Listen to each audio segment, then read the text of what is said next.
예, 이번 시간은 우리 회계 기록 첫 번째 시간 거래 요소의 결합 관계하고 계정 과목을 배울 거예요. 근데 우리가 계정 과목은 이미 배웠어요. 자산, 부채, 수익, 비용 나눴죠.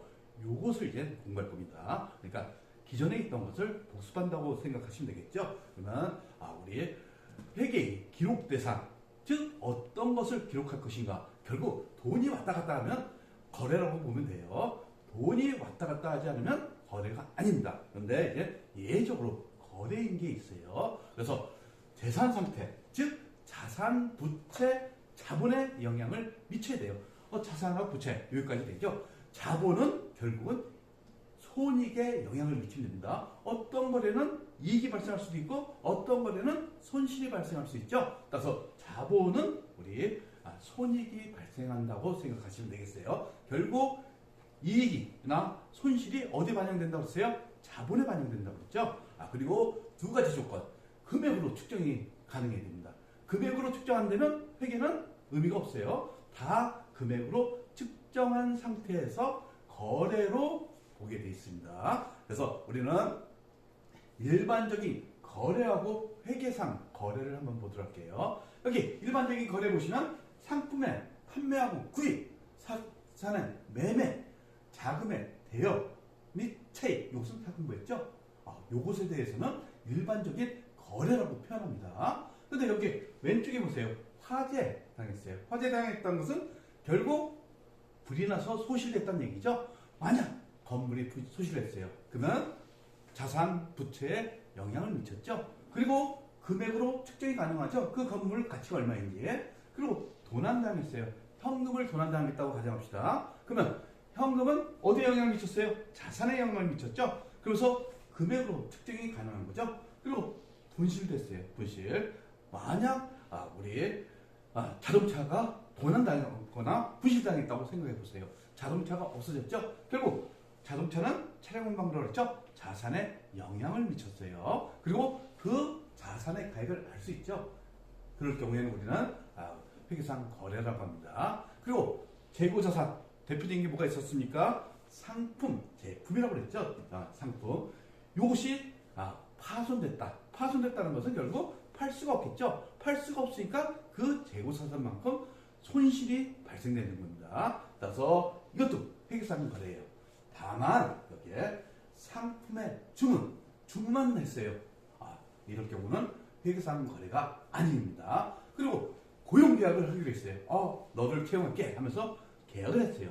계약한 상태에서는 우리 회계상 거래가 아닙니다. 만약 계약한 상태에서 계약금을 1,000만 원 줬어요. 이럴 경우에는 회계상 거래가 되지만 우리 고용계약했다는 것에 대해서는 금액으로 측정이 불가능하죠. 따라서 이것은 회계상 거래가 아닙니다. 그리고 재산 상태에도 영향을 미치지 않았어요. 그리고 약속했어요. 약속도 마찬가지로 이거 재산 상태에 영향을 미치지 않죠. 그리고 금액을 측정할 수 없죠. 그러니까 이런 것은 우리 회계상 거래를 보지 않는다는 것. 결국 회계상 거래는 재산 상태에 영향을 미치고 금액으로 측정이 가능해야지 우리 거래라고 합니다. 그러면 거래 요소의 거래 관계 중에서 이중성, 거래의 이중성, 즉 두 가지가 다 나타나요.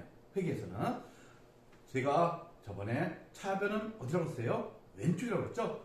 그리고 대변은 오른쪽이라고 했어요. 그러면 보시면 차변 요소하고 대변 요소로 거래가 발생됩니다. 그래서 결합하게 돼 있어요. 결국 차변 요소는 왼편이라고 했죠? 왼편. 그러니까 왼편은 차변, 오른편은 대변. 이렇게 요소로 거래의 이중성, 양쪽으로 나타난다고 보시면 되겠어요. 그러면 회계상 거래가 발생하면 반드시 왼쪽과 오른쪽에 기입하게 됐다. 이것을 우리는 나중에 분계라고 표현할 겁니다. 그래서 차변과 대변에 동시에 기입하게 됐다는 거. 차변은 왼쪽, 대변은 오른쪽이라는 거 반드시 알고 계셔요. 그 다음에 거래 8요소가 있습니다. 거래의 8요소 보시면 우리 재무상태표 작성 기준 봤죠? 손익계산서 작성 기준을 공부했어요. 요 두 개를 합친 것을 시산표, 말 그대로 시험에서 작성하는 표를 시산표라고 합니다. 그러면 이렇게 됐습니다. 지금 차변하고 대변도 있죠. 여기 보시면 자산은 어디에 있습니까? 재무상태표에 있는 거죠. 부채, 자본, 재무상태표에 있는 거죠.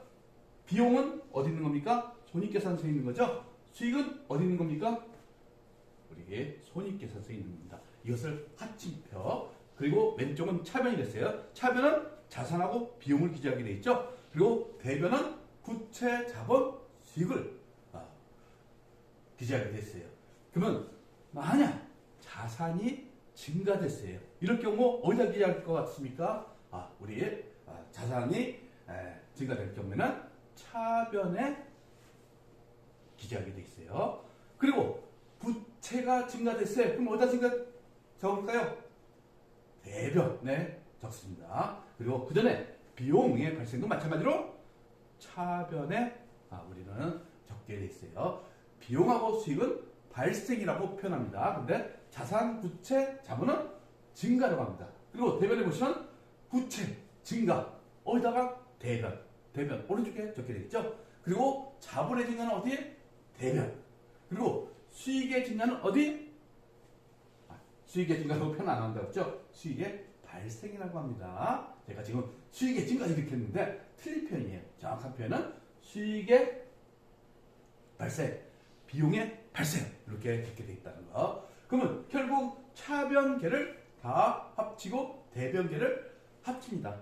그래서 저번에 얘기했죠. 언제나 차변하고 대변은 일치하게 돼 있어요. 여기 100만 원이다. 차변의 합계가 100만 원이다. 그러면 대변도 100만 원. 그리고 차변이 1억 원이다. 그러면 대변도 1억 원이라는 거. 이것을 우리는 뭐라고 했습니까? 대차 평균의 원리 또는 대차 균형의 원리 이렇게 표현하고 있어요. 그래서 우리 계정 전체를 본다면 언제나 이 합계 금액은 일치하게 돼 있어요. 일치하게 돼 있습니다. 그래서 대차 평균의 원리 이 용어도 알고 계시겠죠? 따라서 우리는 대차 평균의 원리에서 복식회계라고 부릅니다. 복식회계. 즉 탁구에서 단식하고 복식하시죠? 단식은 혼자 치는 거죠. 근데 복식은 둘이 나와서 경기를 합니다. 그래서 복식회계 차변하고 대변이 기재되니까 복식회계라고 해요. 그래서 요 금액이 틀리게 나왔다. 그러면 어떻게 됩니까? 틀리게 나왔다. 요 금액이 2억이고 차변 금액이 3억이다. 그러면 뭔가 여기서 잘못이 발생된 거예요. 그럼 이것을 찾아내야 돼요. 결국 2억으로 일치시키든지 3억으로 일치시키든지 차변 합계하고 대변 합계를 일치시켜야 됩니다. 그래서 복식회계는 무슨 기능이 있다고요? 자기 검증 기능이 있다는 거. 요 정도는 알고 계시면 되겠어요. 그래서 복식회계 하는 이유가 우리 자기 검증 기능이 있어갖고 우리 회계는 복식회계로 우리 거래를 대해서 이제 나중에 분개를 할 겁니다. 분개는 나중에 여러분들한테 설명드릴 거예요. 그래서 거래 요소의 8요소의 결합관계 요것이 이제 나타나는 거예요. 결국 차변하고 대변이 있다고 했죠. 차변. 따라서 자산의 증가는 어디다 적습니까? 여러분 생각해 보세요. 자산의 증가는 어디에? 원래 있는데 차변에 적겠죠. 그리고 부채의 증가는 어디서 적겠어요? 대변에 적습니다. 그리고 자본의 증가는 어디서 적겠어요? 대변에 적습니다. 그리고 우리 자산의 감소는 자산의 증가가 차변이니까 당연히 대변이겠죠. 그 다음에 부채의 증가가 대변이니까 부채의 감소는 어디다가? 차변에 적게 됐어요. 그리고 자본의 감소는 어디다가? 차변에 적게 되어 있다는 거. 그리고 비용의 발생이라고 했죠. 비용의 발생은 어디? 차변. 수익의 발생은 어디? 대변. 이렇게 적게 되어 있다는 거. 따라서 이것을 거래 8요소의 결합관계에 갖고 어떻게 언제나 자산의 증가가 있으면 자산의 감소가 있을 수 있고 자산의 증가가 있으면 부채의 증가가 있을 수 있고 자본의 증가도 있을 수 있어요. 그래서 제가 교재 이렇게 됐죠. 부채의 감소는 자산의 감소를 같이 우리의 결합이 될 수 있다는 거. 따라서 총 보면 4, 4, 16 16가지가 우리가 거래의 것으로 나타날 수가 있어요. 근데 일반적으로 잘 일어나는 거래가 있겠습니다. 그러면 이제 한번 거래 요소의 8요소의 구체적인 사례를 한번 보도록 할게요.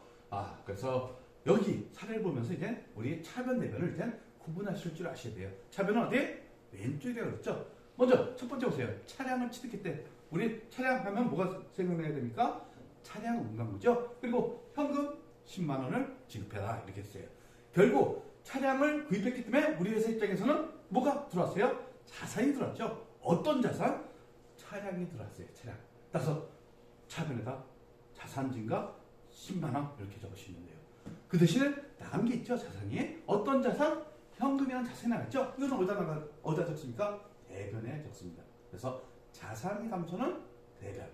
이렇게. 근데 자산 감소 중에서 어떤 자산 감소? 현금이죠. 그 다음에 토지 5만 원을 매각하고 다음 달에 받기로 왔다. 요 토지를 매각했으니까 우리 회사는 상품 매매 기업이니까 매출채권이 아니라 뭐가 돼야 됩니까? 상거래 이해채권인 미수금을 적어주셔야겠죠. 따라서 우리 어떻게 됩니까?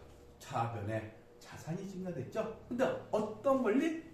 받을 권리가 있어요. 5만 원에 대해서 상대방한테 받을 권리. 결국 이것을 우리는 미수금이라고 합니다.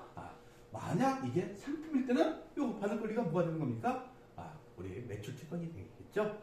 그리고 토지를 매각했으니까 토지가 우리 자산에서 없어졌죠. 결국 토지에 대해서는 자산의 감소, 대변에 나타난다는 거. 결국 자산 증가, 대변에 자산 감소 이렇게 나타나는 거죠.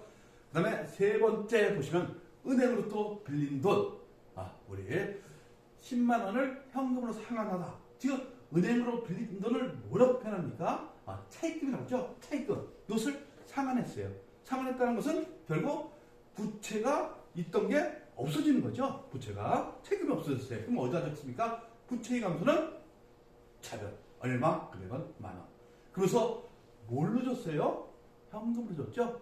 내 수중에 있는 현금을 줬기 때문에 자산의 감소가 발생됐습니다. 어디? 대변에 현금 만 원을 적게 돼 있다는 거.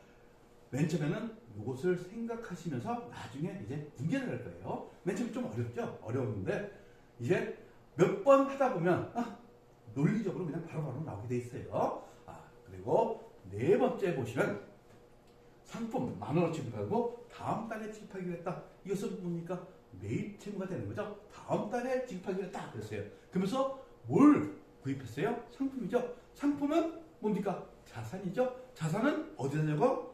차변에 적습니다. 즉 왼쪽이다. 따라서 상품 구입, 자산 증가. 그리고 대변에 다음 달에 지급하기로 했다. 결국 지급 의무가 발생되는 거죠. 이것을 뭐라고 합니까? 매입 채무라고 하는 겁니다. 그 다음에 건물을 임대하고 임대료 5만 원을 뭘로 받았어요? 현금으로 받았죠. 결국 현금으로 받았으니까 내 수중에 돈이 들어왔어요.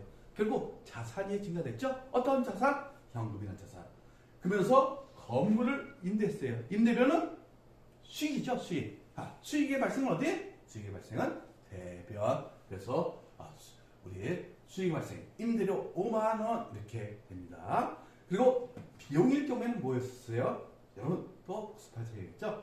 비용일 경우는 임차료였다는 거 여러분 아시고. 그 다음에 여섯 번째 보시면 종업원 급여 5만 원을 현금 지급하다. 우리 급여는 비용이죠. 비용의 발생은 어디? 차변. 그렇죠? 그러니까 비용 발생 급여 5만 원, 5천 원이네요. 그 다음에 현금으로 지급했죠. 그러니까 내 수중에 있던 현금을 지급했어요. 그러니까 자산이 감소됐죠. 어디다 썼습니까? 대변에 적게 돼 있다는 거.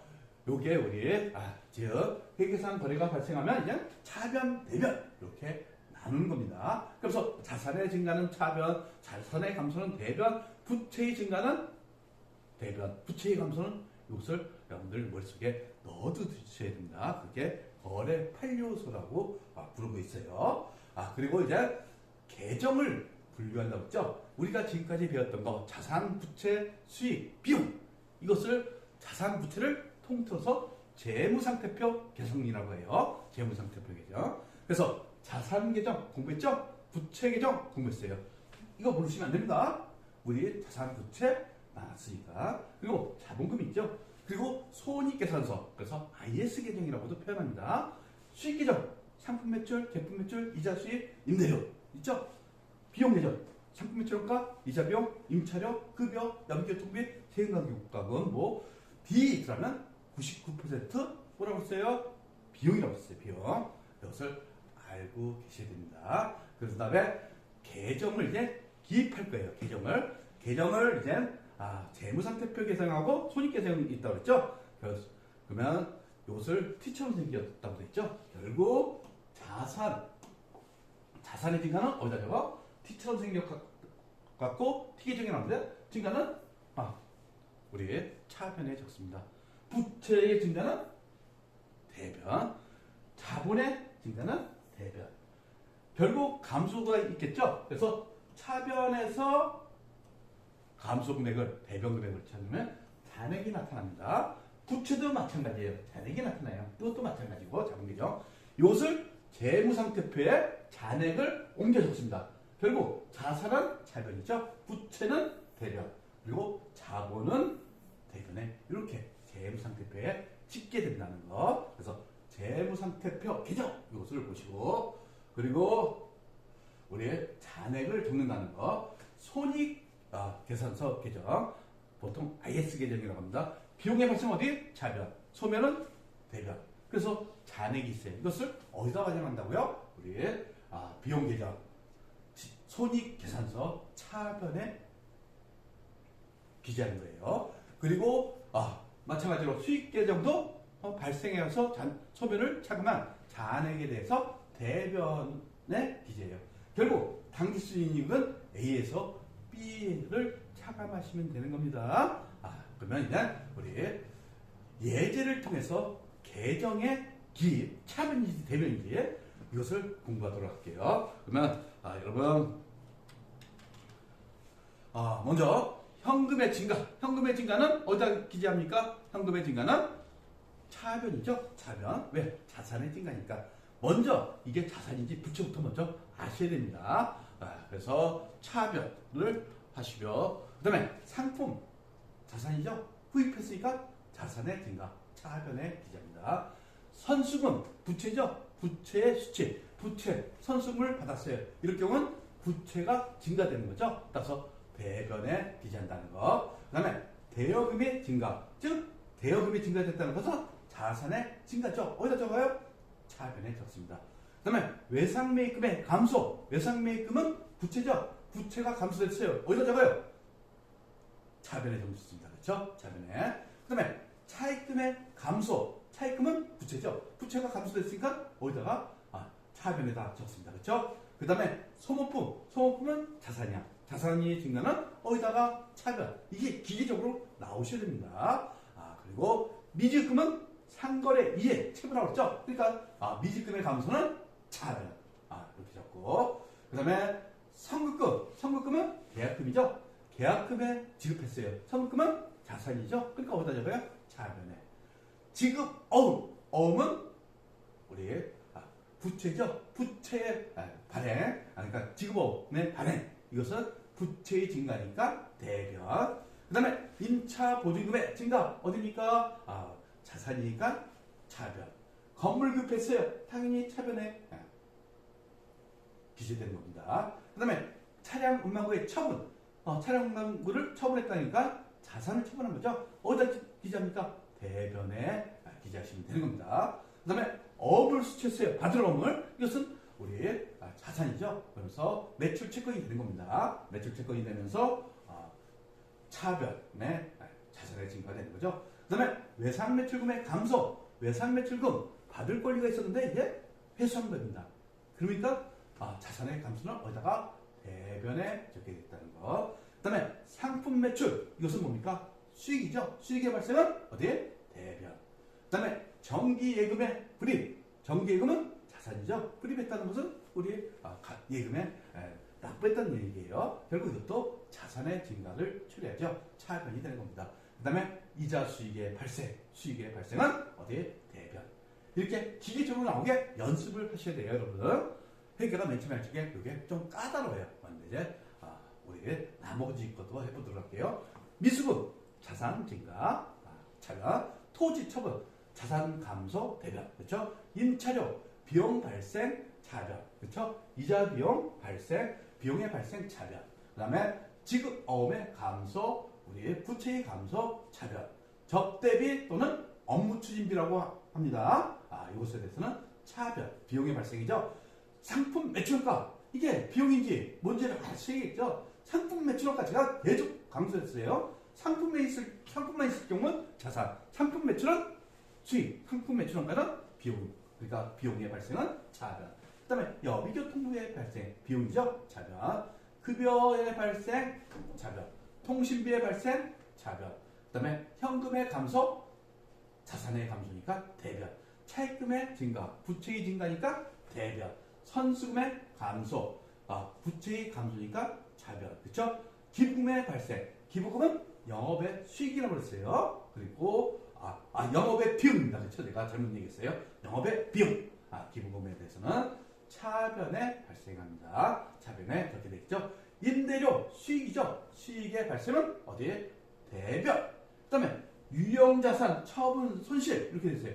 유형자산 처분 손실은 우리 회사에서 차량망구를 처분했는데 손실이 발생했어요. 즉 100원짜리를 50원에 팔았어요. 이렇게 하면 50원 손실 발생했죠. 근데 이것에 대해서는 어떻게 합니까? 손실의 비용이죠. 비용의 발생. 그리고 유형자산 처분 손실은 영업 관련 영업에 판단하시겠죠. 우리 회사는 상품 매매업이에요. 유형자산 처분하는 것은 영업의 손실이 되는 겁니다.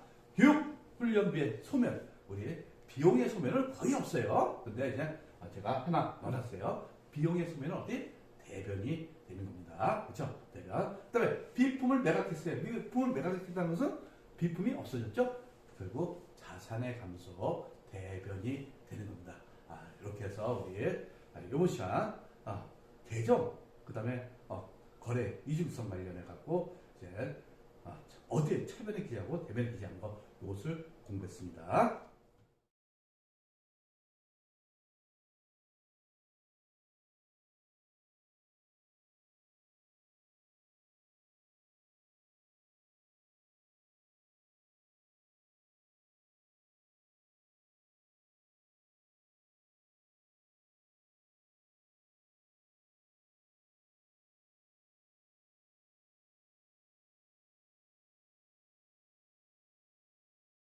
구독과 좋아요는 우리에게 큰 힘이 됩니다.